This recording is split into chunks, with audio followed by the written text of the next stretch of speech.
kaitan hidup baru dan identitas baru. Nah, di sini kita bisa melihat berbicara mengenai hidup baru pasti akan berujung kepada identitas yang baru. Nah, identitas baru yang dimaksud adalah setiap kita ketika kita menerima Kristus, status kita berubah. Sebelum mengenal Kristus, kita berada di bawah kendali dosa. Tetapi setelah kita menerima Kristus, kita disebut apa di sini? Anak-anak Allah. Yohanes pasalnya yang pertama ayat yang ke-12 berkata bahwa jikalau kita menerima Dia, kita diberinya kuasa. Amin.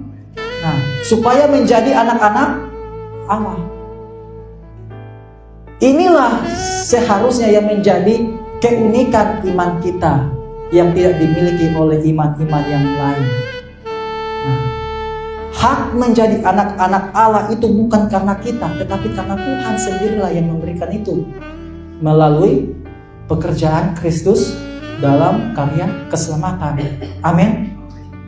Nah, kemudian tidak hanya berhenti di situ, Bapak Ibu jemaat sekalian. Setelah kita mengalami pemulihan status dari perbudakan dosa kepada anak-anak Allah, kita juga mendapatkan hak untuk menjadi warga kerajaan Allah.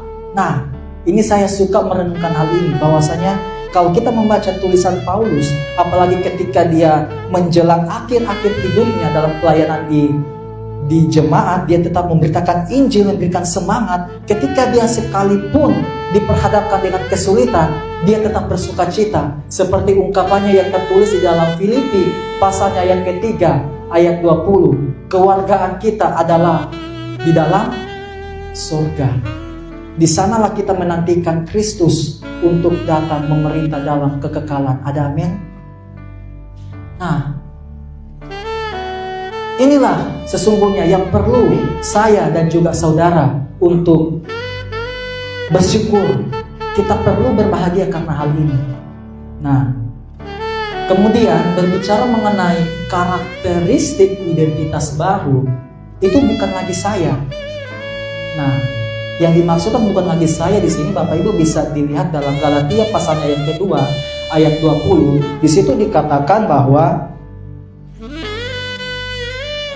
namun aku hidup, tetapi bukan lagi aku sendiri yang hidup, melainkan Kristus yang hidup di dalam aku. Dan hidupku yang kehidupi sekarang di dalam daging adalah hidup oleh iman dalam anak Allah yang telah mengasihi aku dan menyerahkan dirinya untuk aku.